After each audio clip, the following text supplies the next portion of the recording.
I am excited for today's video, guys, because we are going to go over some signs if you have a toxic brand partner. Yes, creator, yes, influencer. There are brands out there that do not have your best interests at heart.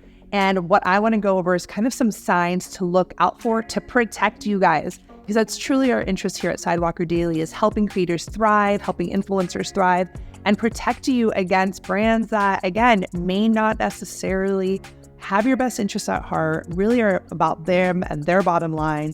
And those aren't good partnerships. We want win-win partnerships, y'all. We want partnerships that everyone feels good in. So if you are a creator or influencer and you're new to our channel, make sure you hit subscribe so you can be kept up to date with all information for creators and influencers. Now, this video is going to be like a little bit more advanced in the sense that it does assume that you're already working with brands. So if you're a creator that's not working with brands yet, these are things that you can just kind of know that's happening down the pipeline that could happen potentially. And if you are a creator that is actively working with brands, then make sure to keep your eyes peeled for these telltale signs. So the first is control.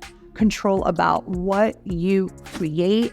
This is supposed to be a process where you are the leader. So as a content creator, as an influencer, you know your audience, you know what does well. This is your platform. This is your baby. You literally have been building it for years and years and years and watering the garden.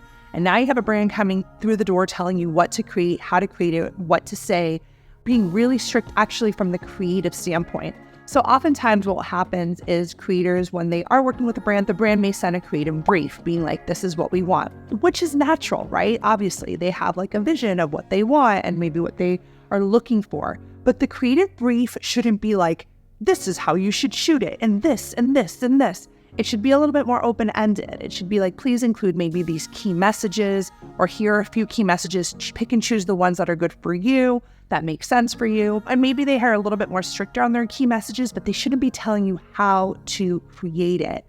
This is going to be like a toxic work environment, because I'm going to tell you, they're going to want reshoots. They're going to want revisions, especially if they're, again, being very, very controlling on the creation process itself. And this goes the same for like what you say. Now, I have brands that I know personally that are very strict on this, and they want the caption to be a certain way. And again, it all depends. I'm a case-by-case type of gal. I think that if the caption is written a certain way and maybe you want to like add your own flair and you guys can come to agreement, that's fine. But here's the thing. If they're expecting you like to memorize stuff off a teleprompter and be like super scripted, I don't know, feels a little toxic vibes, because again, is that how you're going to talk? Like if I got here on YouTube's channel, on my channel here at Sidewalker, and all of a sudden you guys see me acting completely different and I'm like, hello all. This is the wonderful, like you would be like, what is going on with Nina? She feels like a robot. And the product that I'm probably like promoting to you guys, you would be like, this is strange. And it could backfire. It could backfire with your trust, with your community that you've built.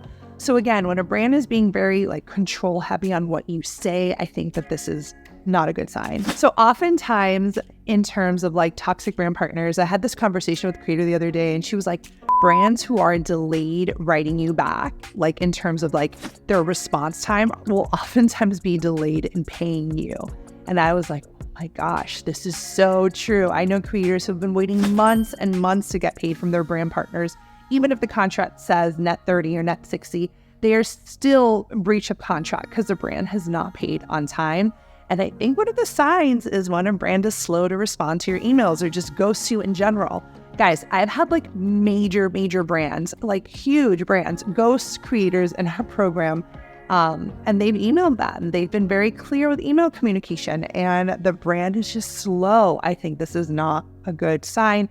And if you've worked with someone and you work with them again and you notice that they're just bad at payment, pay late, I want to call this, I don't think it's a good working relationship, like where you're always following up and trying to get them to pay you. And it's just like, okay, like, no, I wouldn't want you to work with someone like that, because I know like chasing for your money is just not a good feeling. And I think it's a sign that it's a toxic brand partnership or relationship, because they're obviously not having the courtesy or the respect to pay you on time and making you go after that. Like I get certain situations, but especially when you work with a repeat client, this is something that needs to be nipped in the butt. And you as a creator may have to draw that boundary and say, in order for us to continue working together, there was a one-time courtesy where you were late with payment, but this can no longer go on. And you have to be clear about that, guys. It's your business.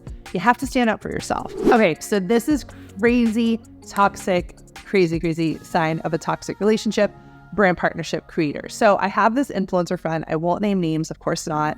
She is like mega superstar, all the things, gets paid crazy amounts. Oh my gosh, telling this story is just even crazy.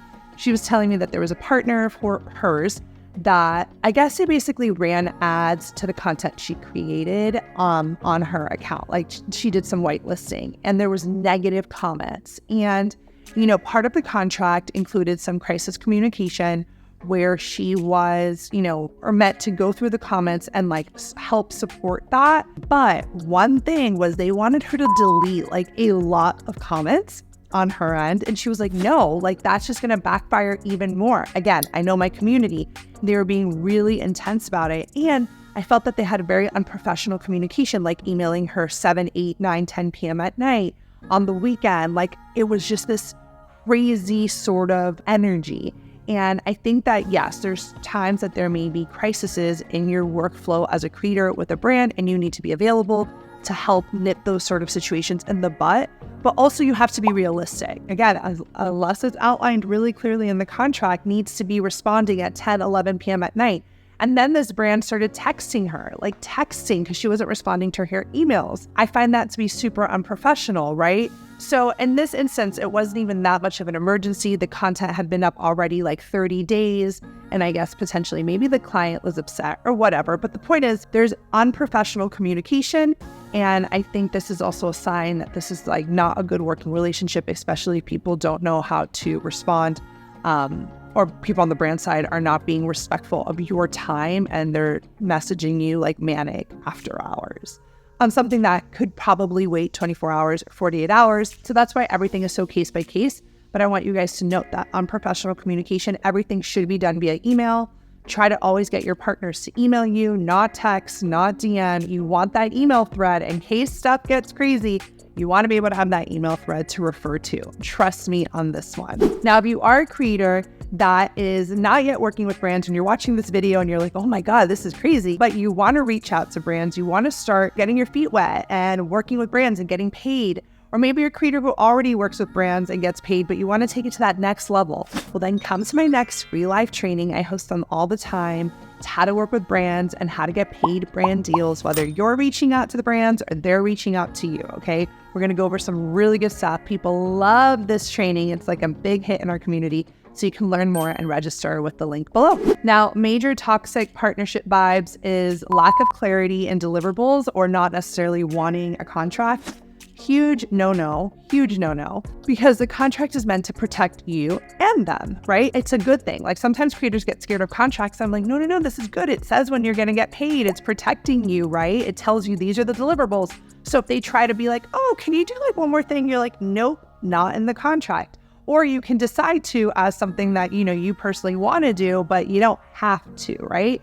So the contract is super important, and a brand that may not be very clear with deliverables. Again, that's why that email is so important too, to have everything written out, because a lot of times creators will get on a call maybe with a brand and have a conversation, but then there's nowhere that this conversation was kind of recorded or talked about. So that's why I'm put it in an email, make sure you have all your deliverables in your contract so you're not in a situation where you're guessing and it's vague, and then you're kind of being told, well, we did say to do that. And you're like, I didn't remember that. And you're working extra, not being compensated. So don't let brands lead you in a wrong direction by not having that clear contract to protect both you and the brand. And that's another thing that leads into lack of deadlines and timelines. So I hate when everything feels like an emergency, urgent, crazy, oh my God, 911, fire alarm.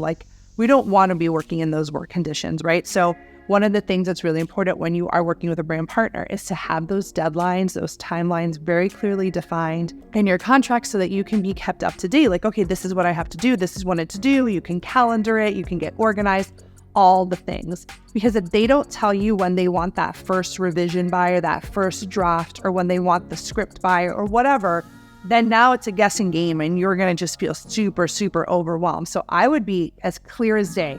This is when you can expect all the deliverables by, or this is when you can expect all the little tasks by.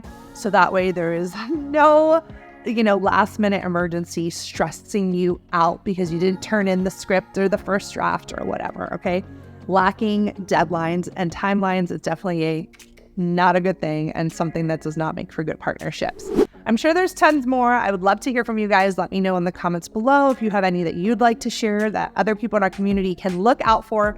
And make sure you like this video, guys, and subscribe to our channel, and I'll see you in the next video.